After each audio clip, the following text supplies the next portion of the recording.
Deus. Então hoje nós estamos celebrando a fidelidade, celebrando promessas, celebrando amor, né? Amém? Celebrando poder de Deus. Celebrando o domínio de Deus. Nós estamos celebrando Cristo, né? Que foi conhecido como Jesus e depois o Cristo, né? Amém? Confesso a você que é difícil falar pouco, né? Mas a mensagem dessa manhã eu gostaria de intitular como a voz do destino. Irmãos, a pessoa de Jesus, ela anuncia tudo isso, né? O poder de Deus, o domínio de Deus sobre a história, o amor de Deus, as promessas de Deus, a fidelidade de Deus com as suas promessas. Celebramos as Escrituras, porque percebemos que o que está escrito nesse livro é verdade, né? Então, como o apóstolo Paulo diz que todas as Escrituras foram, né, inspiradas por Deus, é verdade. Estamos celebrando essa verdade. Amém? Olha que coisa linda, nós vamos dar rapidamente uma navegada na palavra de Deus. Então, a palavra do Senhor em Gênesis capítulo 3. Há milhares de anos atrás, olha que coisa tremenda. É tremendo isso. No capítulo 3 de Gênesis, é um capítulo triste, mas ao mesmo tempo não termina triste, né? É um capítulo triste porque capítulo 1, capítulo 2 vai falando do poder da criação de Deus, que Deus criou o homem, coisa linda, um plano maravilhoso de Deus para o homem. Deus deu autoridade ao homem para dominar sobre toda a criação, dar nome aos animais, isso é autoridade. Mas no capítulo 3, o homem dá uma vacilada feia, né? E ele nem imaginava a consequência daquilo lá, do erro. Então o capítulo 3 é triste porque fala da queda do homem, a perda que o homem teve e tem por ter preferido ouvir as trevas do que ouvir a luz, né? Mas no capítulo 3 também, assim, Deus é maravilhoso, né? Ele mostra os problemas da vida, ele mostra as consequências do pecado, mas Deus sempre tem uma palavra de vitória, né? Ele sempre tem um escape. E no capítulo 3, no versículo 15, na hora que o Senhor está dando sentença sobre Satanás, ele fala assim no verso 15: porém inimizade entre você e a mulher, entre a sua descendência e o descendente dele. Este lhe ferirá a cabeça, e você lhe ferirá o calcanhar. Aqui, no momento que o homem peca, no momento que o homem se afasta de Deus, se separa de Deus, Deus já institui o plano de resgate. Isso é amor demais. Aqui está anunciado o Messias. Satanás, mas como assim? Feriu o calcanhar, sim, porque Jesus foi para a cruz, Jesus morreu, mas ele ressuscitou. Agora a palavra de Deus diz que esse descendente, que é Jesus, ferirá a cabeça. Como é que se mata uma cobra? Esmaga a cabeça dela. Morreu de vez, né? Então significa que Satanás tem um destino certo, né? Ele não vai viver como ele vive até hoje, mas o destino dele já está traçado. Por isso que eu estou falando, existe uma voz do destino, né? Então, mas aqui a gente vê o plano perfeito que nós cantamos, nós vemos o amor do Senhor, nós vemos muita graça de Deus nisso, porque no percurso de toda a palavra de Deus, você em cada livro da palavra de Deus, você vê pela boca de profetas sendo anunciado no percurso do tempo que esta palavra iria se cumprir. Esta palavra vai se cumprir, e vai se cumprir, e vai se cumprir, até chegarmos no que nós chamamos hoje de Novo Testamento, né? O Verbo encarnado. O Verbo se fez carne e habitou entre nós. Não é isso? No Evangelho de João, no capítulo 1, você vê isso. Nós não vamos abrir agora, né? Então Jesus é o Messias. E aí você vê no percurso da história, como eu falei, sendo anunciado, você vê em Isaías, livro do profeta Isaías. Vamos abrir rapidamente o livro do profeta Isaías, no capítulo 9, a partir do primeiro verso, vamos ler ele quase todo aí. Contudo, não haverá mais escuridão para os que estavam aflitos. No passado, ele humilhou a terra de Zebulon e de Naphtali, mas no futuro honrará a Galileia dos gentios, o caminho do mar, junto ao Jordão. O povo que caminhava em trevas viu grande luz. Sobre os que viviam na terra da sombra da morte, raiou uma luz. Fizeste crescer a nação e aumentaste a sua alegria. Eles se alegram diante de ti, como os que regozijam na colheita, como os que exultam quando dividem os bens tomados na batalha. Pois tu destruístes o jugo que os oprimia, a canga que estava sobre seus ombros e a vara de castigo do seu opressor, como no dia da derrota de Midian. Pois toda bota de guerreiro usada em combate e toda veste revolvida em sangue serão queimadas como lenha no fogo. Porque um menino nos nasceu e um filho nos foi dado, e o governo está sobre os seus ombros. Ele será chamado Maravilhoso Conselheiro, Deus Poderoso, Pai Eterno, Príncipe da Paz.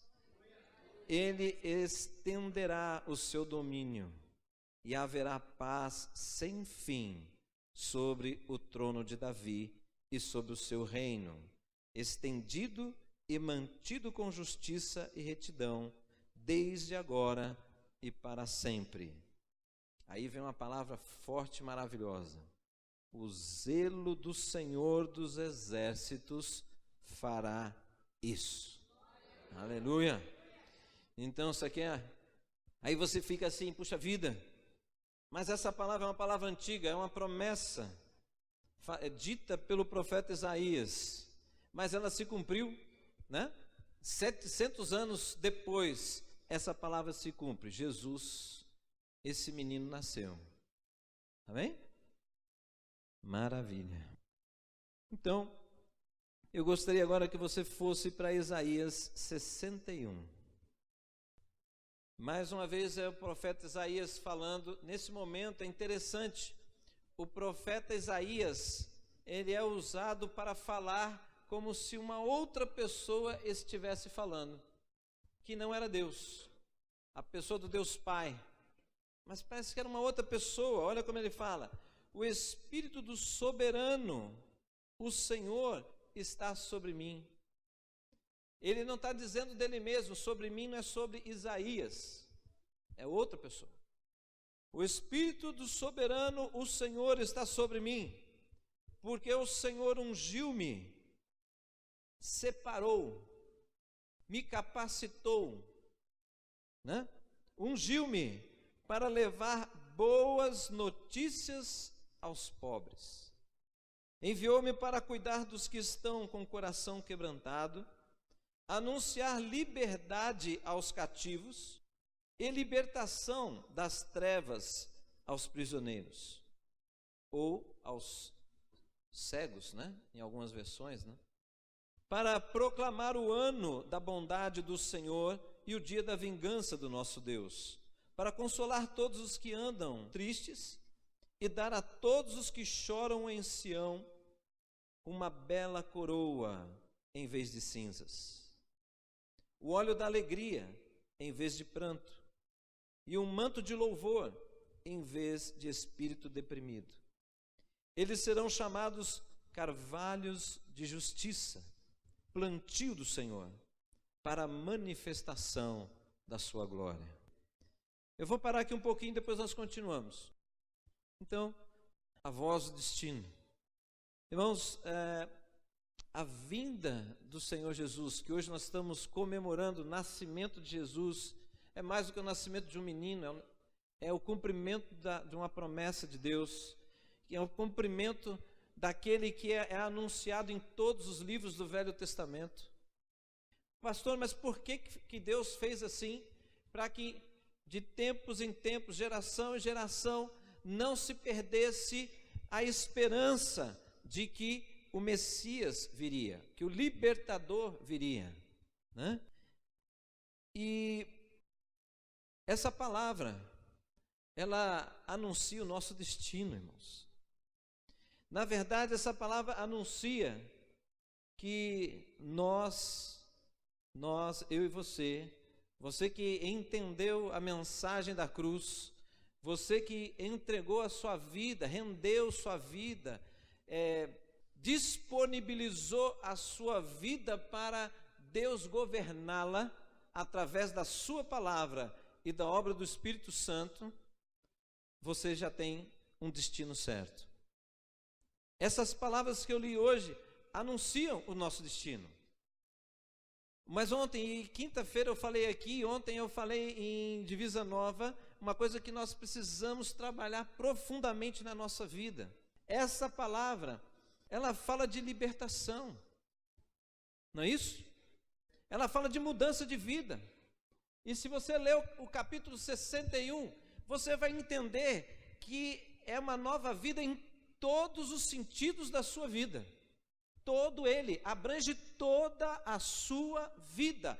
É uma promessa. Jesus, quando ele estava aqui sobre a terra, ele entrou numa sinagoga, leu esse texto e disse: hoje essa palavra se cumpriu. O que aconteceu? A judeusada ficou doida. Por quê? Porque é uma abominação para o judeu alguém se dizer Deus. É abominação. Então, tiraram ele ali do altar da sinagoga, levaram para um lugar alto e queriam jogá-lo, né? Para cumprir aquilo que eles entendiam que era o certo. Deve ser tirado do meio do povo aquele que blasfema, né? Mas aconteceu isso? Jesus foi atirado lá do alto? Responde para mim. Não. Por quê? Responde para mim também. Por que ele não foi jogado? Judeusada, Jesus era bombado? Lutava jiu-jitsu? Também não. Bateu em meio mundo lá? Não. Mas não conseguiram. Por quê? Segundo a palavra de Deus, não era chegado a hora. Então nós estamos celebrando também o domínio de Deus sobre a história. E quando você ouve isso tem que entrar na sua vida. Quando você deixa ser governado por Deus, então a palavra de Deus se torna a bússola da sua vida. Você tem que crer nela, e as circunstâncias, se estiverem diferentes do que a palavra de Deus diz que está destinado para você, você não deve mudar a sua vida por causa das circunstâncias, mas você deve permanecer firme na fé. Por quê? Porque Deus cumprirá a sua palavra. E o que significa isso? Significa que Deus vai mudar as circunstâncias por tua causa. Dá para dar um aleluia? Agora um glória a Deus. E um amém para o final. Irmãos, isso é maravilhoso. Por isso que às vezes nós não estamos entendendo, mas por isso Deus, Ele promete paz, alegria, gozo. E essa palavra, ela avança no tempo, é todo o tempo, é uma palavra para se cumprir hoje. Mas pastor, dentro de todo um contexto de vida que nós vivemos, como ter paz, como ter alegria, como estar radiante. Se você acredita nisso que eu estou dizendo, a sua mente não fica mais escrava das circunstâncias. Nós ainda temos mente de escravos daquela vida que não tinha identidade, que não tinha direito a nada. Escravo não tem direito a nada. Mas espera aí, você é filho de Deus. Filho de Deus se tornou herdeiro do Senhor. A palavra de Deus diz que você é co-herdeiro com Cristo. Dá para dar um aleluia, não? Ou você não tem nem noção do que é isso? Irmão, isso é o maior tesouro que nós recebemos. Você deve pesquisar, saber do que você tem direito. Vai lá, vai entender isso. Co-herdeiros com Cristo. A palavra de Deus mostrou que ninguém pode tocar, ninguém tocou em Jesus enquanto não foi a hora. Por mais vontade que tenha, por mais estratégia maligna que houvesse naquele momento de acabar com Jesus, não era a hora, não toca nele. E você é filho de Deus também, não é?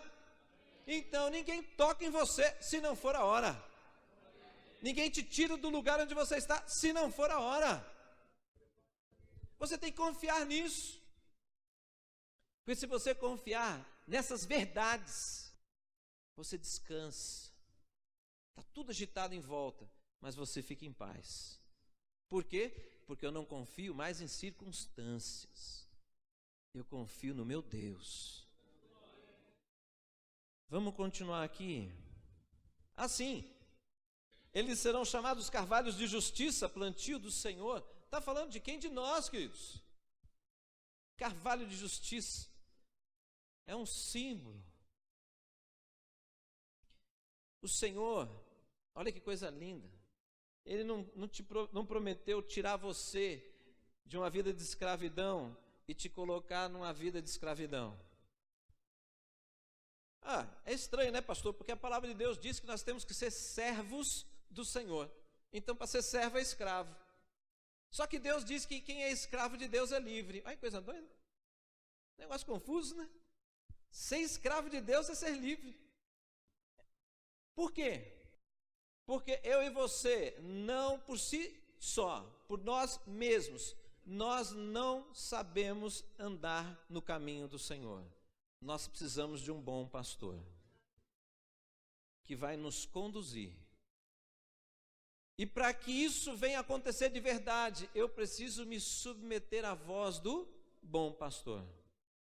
Davi falou isso, um rei, um homem de autoridade, um homem sabia o que era a hierarquia de autoridades para que pudesse ter ganhos de batalhas. Ele diz: o Senhor é o meu pastor, né? A boa ovelha, segundo Jesus, a boa ovelha é aquela que ouve a voz do seu pastor e segue. O que é isso? Submissão. É uma submissão, só que essa submissão que nós estamos falando aqui é totalmente diferente. Não é falta de opção. Eu me submeto porque eu quero. Eu submeto porque eu entendo que é o melhor para a minha vida. Eu me submeto porque eu sei que só Ele sabe. E Ele disse que vai me levar para aquele destino. Eu quero aquele destino. Eu quero ser salvo. Eu quero ter vida eterna. Eu quero ter vida com Deus. Ele sabe. Eu não sei. Então eu me submeto à direção dele, porque eu confio. Amém? E aí ele diz que eu e você nos tornaremos exemplos. Eles serão chamados carvalhos de justiça, plantio do Senhor, para a manifestação da sua glória. Que honra! Deus está dizendo agora que além de nos tirar daquela condição, Ele vai nos usar como exemplo para esta terra, para que as pessoas saibam que existe um caminho de salvação, né? Nós seremos os comunicadores das boas novas. Amém? Vamos continuar aqui, verso 4. Eles reconstruirão as velhas ruínas e restaurarão os antigos escombros. Renovarão as cidades arruinadas que têm sido devastadas de geração em geração. Gente de fora vai pastorear os rebanhos de vocês, estrangeiros trabalharão em seus campos de vinhas, mas vocês serão chamados sacerdotes do Senhor, ministros do nosso Deus. Olha a posição que Deus tem para você. Essa é uma posição de honra.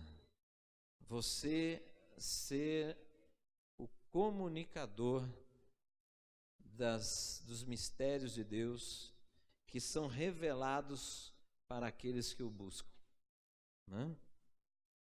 Que maravilha! Olha lá, tem mais. Você quer mais? Quer mais promessa para você? Não. Vamos um pouquinho mais para frente. Vocês se alimentarão das riquezas das nações. Verso 6, mais para o finalzinho. Vocês se alimentarão das riquezas das nações, e do que era o orgulho delas, vocês se orgulharão. Em lugar da vergonha que sofreu, o meu povo receberá porção dupla, ou dupla honra. Aleluia. Eu não sei quanto a você, mas eu fui, quando eu não tinha Cristo, eu fui humilhado. Não por homens, mas também, em alguns momentos, por homens. Mas quando eu vejo a minha condição hoje, eu vivi uma vida de humilhação, era capacho das trevas. E hoje eu digo para você que essa palavra se cumpre na minha vida, né? Agora é minha vez de esfregar o pé na cabeça dele. E graças a Deus, não é por tentativa da minha força, é pelo poder de Deus que está sobre mim e que age em mim. Amém? E isso é para você. Quantas pessoas estão sendo humilhadas aí fora? E aí um parênteses que eu quero dar, um pequeno parênteses. Quantas pessoas estão sendo humilhadas aí fora e não percebem, porque as pessoas vão se acostumando. O ser humano tem uma capacidade tremenda de adaptação. Então as pessoas se acostumam com humilhação, se acostumam com perseguição, se acostumam com sofrimento, com falta. Mas quando as pessoas ouvem esta palavra, parece algo assim, um sonho, né? E muitas vezes nós nos queixamos porque achamos que somos humilhados dentro da igreja, dentro do corpo de Cristo. Isso pode acontecer? Pode, porque nós não somos perfeitos, não é? Nós não somos perfeitos. Mas eu quero dizer para você, o teu lugar não é fora da arca, o teu lugar é dentro da arca. Segundo lá a arca de Noé, aquele tempo do dilúvio, se você pulasse para fora da arca, havia o quê? Só cadáver. Não era isso? Era só cadáver. Aí olha para dentro da arca, o que acontece? Você vai sentir meio apertado, você vai sentir um pouco de incômodo. Dentro da arca, dentro do corpo de Cristo, vai aparecer um pouquinho de sujeira do elefante, da girafa, do camelo. De repente um papagaio fica meio enjoado e põe tudo para fora. Estão entendendo? De repente você passa ali perto para dar um alimento lá para o tigre e te mete a unha, né? Principalmente onça. Alguns aqui falam que a esposa é a dona onça. Não pula fora da arca. Não pule. Por quê? Porque fora da arca só tem morte. Está entendendo isso? Dá para entender a jogadinha aí, não? Fora da arca é só morte. É garantido morte. E é morte eterna. Dentro da arca tem lutas? Lógico que tem. Tem trabalho? Tem. Não limpa o negócio do elefante para você ver o que vai dar em uma semana. Tem que limpar. Tem que limpar as cacas, né? Tem que dar alimento. Você dá alimento, aí aparecem as cacas. Sabia disso? Você dá a palavra de Deus para o povo, aí começa a brotar os pecados. O que você faz? Pega o pecado, joga fora. Aí tem que ensinar a pessoa a jogar fora. Aí ele vai tentar jogar fora e joga na tua cara. Não pula da arca. Aguenta firme. Fora da arca tem morte. Não, deixa que eu dou conta. Não, peraí, eu vou te ajudar. Não, pronto. Pegou você. Não pula da arca. E vamos caminhando para o final aqui. No lugar da vergonha que sofreu, o meu povo receberá porção dupla. Ao invés da humilhação, ele se regozijará em sua herança, pois herdará porção dupla em sua terra, e terá alegria eterna. Isso não tem preço. Isso não, nada material cobre isso, né? Alegria eterna. Aí diz: pois eu, o Senhor, amo a justiça e odeio o roubo e toda a maldade. Em minha fidelidade os recompensarei e com eles farei aliança eterna. Aliança eterna. Seus descendentes serão conhecidos entre as nações e a sua prole entre os povos. Todos os que o virem reconhecerão que eles são um povo abençoado pelo Senhor. Aleluia. Não tem, desculpe, mas não consigo entender quem ouve essas palavras e não corre para Jesus. Porque essa mensagem, esse capítulo, apenas esse capítulo, Jesus em uma sinagoga disse: esta palavra se cumpre hoje. O que ele está dizendo? Esta palavra, esta pessoa, que Isaías disse 61, capítulo 61, essa pessoa sou eu, né? Então, irmãos, esta palavra se cumpre em Cristo. Se você tem Cristo, esta promessa é sua. Amém? Então, se alegre não com as circunstâncias, porque as circunstâncias elas passam, mas se alegre com esta mensagem que não importa o tempo, não importa a condição, esta palavra se cumprirá em todo aquele que tem aliança com Deus. Aleluia! Isso é promessa do Senhor. Então, coloque essa palavra como uma direção para você no ano 2018. Lembre-se que nós temos que estar, na verdade Deus está fazendo isso conosco, está nos curando de um pensamento de escravidão e estabelecendo em cada um de nós um pensamento de livre. Você é povo livre. Gálatas capítulo 5, versículo 1, o Senhor nos libertou, verdadeiramente somos livres.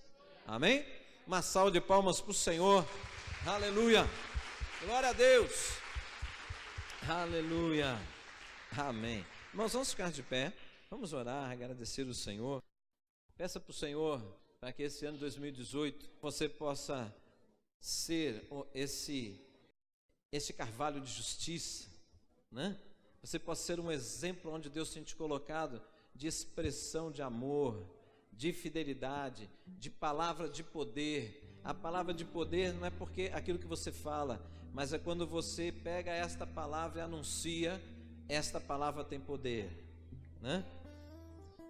E que você possa dizer às pessoas: olha, a tua condição é essa, mas se você andar com Cristo, promessas se manifestarão sobre a tua vida, né? Anuncie com segurança. Por quê? Porque aquele que prometeu está vivo, né? Amém? Levanta sua mão para o alto, vamos orar. Pai, nós estamos nesta manhã, Senhor, com o coração jubiloso diante do Senhor, Pai. Senhor, porque todos esses feitos são promessas, mas promessas que mostram o tempo todo um cuidado, um plano perfeito, revela o amor do Senhor pela nossa vida, o amor pela maior criação que o Senhor trouxe sobre a terra, que é o homem. Somos gratos porque o Senhor nos alcançou. Somos gratos porque o Senhor nos dá direção para essa caminhada sobre a terra.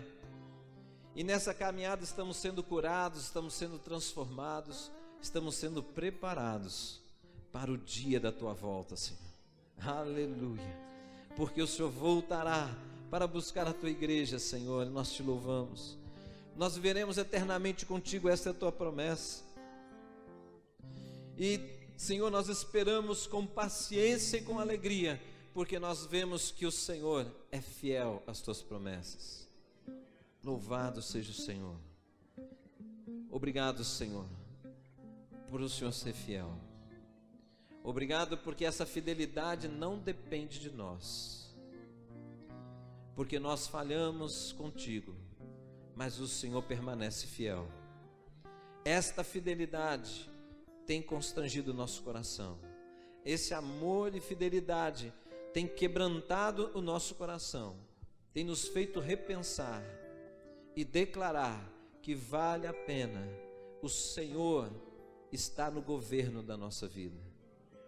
Não governe apenas a minha vida, Senhor. Não governe apenas a vida desses que estão aqui, mas governe o nosso lar, governe a nossa família, Senhor, em nome de Jesus. Que o nosso lar, a nossa família, seja um instrumento de engrandecimento do teu nome.